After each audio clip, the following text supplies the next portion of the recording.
Assalamualaikum warahmatullahi wabarakatuh. Perkenalkan, nama saya Safa Tasya Salsabila, bisa dipanggil Tasya. Saya berasal dari kelas PPB 1 dengan nomor absen 26. Saya berasal dari Jawa Tengah, lebih tepatnya pada Kabupaten Pemalang. Barusan adalah sedikit deskripsi dari diri saya, dan pada video kali ini saya akan sedikit membahas dan menyuluhkan bagaimana budidaya cabai modern. Mari kita simak sedikit pembahasannya. Seperti yang kita ketahui bersama bahwasanya komoditas cabai adalah salah satu komoditas unggulan yang ada di Indonesia, terutama pada subsektor hortikultura yang sudah dikenal di seluruh dunia, sehingga sudah pastinya bahwa budidaya cabai sendiri adalah salah satu usaha yang menjanjikan. Siapa sih orang Indonesia yang tidak tahu dengan buah pedas yang satu ini? Oke baik, tanpa berlama-lama kita langsung saja bahas bagaimana sih teknis budidaya cabai itu sendiri. Nah, yang pertama sudah pastinya kita pilih bibit. Nah, bagaimana sih kriteria bibit yang baik, yang bagus biar nanti pun hasilnya bagus? Yang pasti pertamanya adalah segar, daunnya hijau dan tidak terkena hama. Setelah kita sudah mendapatkan bibit yang kita mau, habis itu langsung saja kita tanam bibit tersebut pada polybag. Nah, kita taruh saja di tengah-tengah polybag. Wadahnya perlu dibuka terlebih dahulu sebelum ditanam. Lalu kita pastikan saat kita menaruhnya akar tidak lepas. Lalu tanah dapat ditambahkan hingga mencapai 2 cm dari bibir polybag. Setelah kita tanam, kita tambahkan tanah lagi. Nah, tanahnya itu sekitar 2 cm. Lalu padatkan permukaan tanah tersebut. Lalu jangan lupa kita siram. Nah, setelah disiram baru deh kita letakkan pada tempat terbuka agar terkena sinar matahari langsung. Nah, untuk yang selanjutnya adalah tahap menanam bibit dari persemaian pindah ke lahan tanam, yang dalam artian langsung ke sawahnya ya. Yang pertama adalah pastikan bedengan sudah dibuat lubang tanam. Yang kedua, siram lubang tanamnya.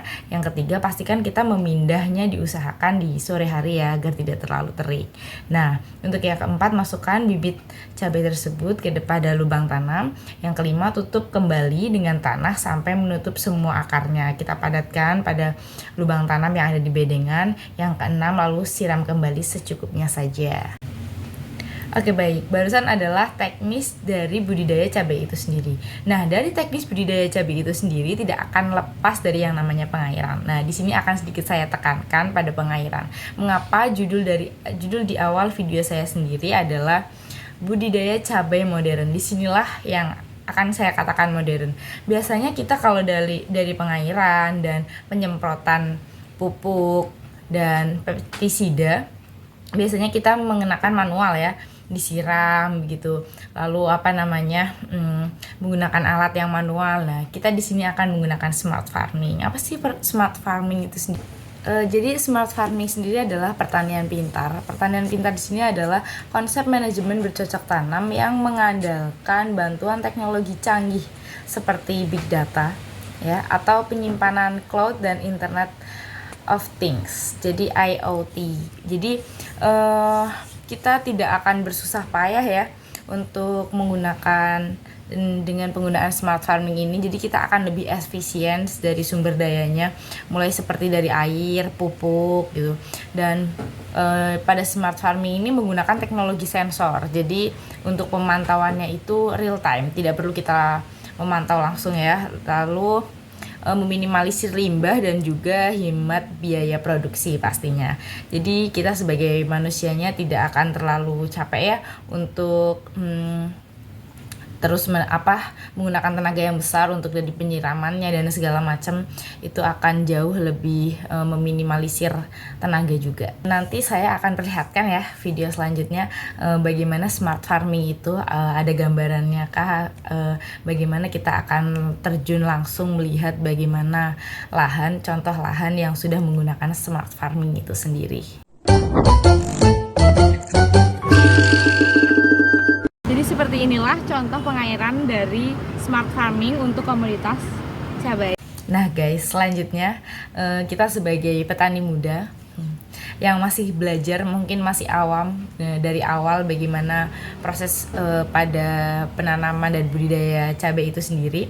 Selain dari teknis budidaya dan pengairan yang sudah tadi saya jelaskan sebelumnya, bahwa ada juga yang namanya pemeliharaan tanaman. Nah, pemeliharaan tanaman di sini itu ya, sekiranya itu setelah tanaman berumur 7 sampai 14 hari, tanaman yang tidak dapat tumbuh secara normal atau bisa dibilang mati ya, itu perlu dilakukan diganti begitu ya, diganti dari bibit yang masih ada di persemaian tadi. Nah, selanjutnya jika pada sekitar lubang itu tumbuh yang namanya gulma, itu perlu dilakukan penyiangan dengan cara pencabutan. Nah, selanjutnya juga dilakukan namanya pewiwilan, dilakukan pada tunas tubuh pada ketiak yang berada di bawah cabang utama dan bunga pertama yang muncul pada cabang utama. Jadi dilakukan pewiwilan gitu ya.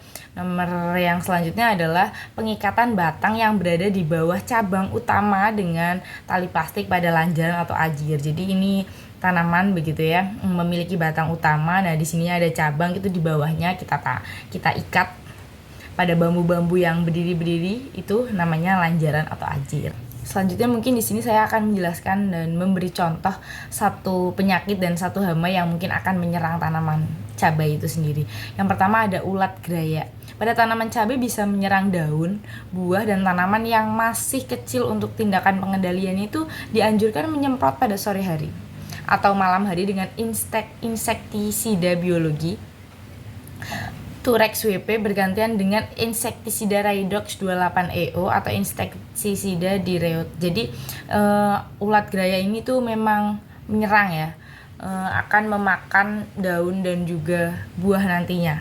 Tapi itu biasanya akan terjadi ketika masih kecil begitu tanamannya. Nah, selanjutnya ada yang namanya penyakit. Nah, penyakit ini biasanya disebut pate atau antraknosa. Nah, pate atau antraknosa di sini merupakan penyakit utama yang menyebabkan kerugian secara ekonomi di seluruh pertanaman cabai di dunia dan merupakan penyakit penting di daerah tropis maupun subtropis. Jadi kebetulan kakek dan nenek saya adalah seorang petani juga.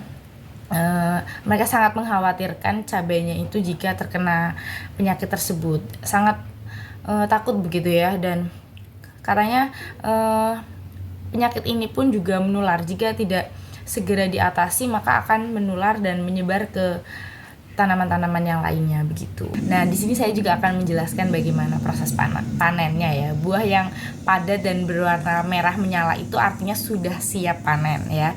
Waktu panen sebaiknya dilakukan pada pagi hari. Tanaman cabai dapat dipanen setiap 2 sampai 5 hari sekali tergantung dari luas penanaman dan kondisi pasar. Buah cabai yang rusak akibat hama atau penyakit harus tetap dipanen agar tidak menjadi sumber penyakit bagi tanaman cabai yang sehat ya. Kebetulan kakek dan nenek saya itu adalah menanam cabai. Biasanya kakek dan nenek saya itu manennya itu sekitar 5:30 pagi. Selain panen, juga ada yang namanya pasca panen. Nah, pada pasca panen ini kita akan melakukan pemilahan atau pemisahan gitu ya. Manakah cabai yang sehat, manakah yang rusak, manakah yang besar gitu, manakah yang kecil. Untuk nantinya dikelompok-kelompokkan untuk dijualnya, ada yang ke supermarket, ada yang ke pasar biasa, atau bahkan ekspor begitu. Nah, setelah buah cabai dikelompokkan berdasar kelasnya, maka bisa juga dilakukan pengemasan.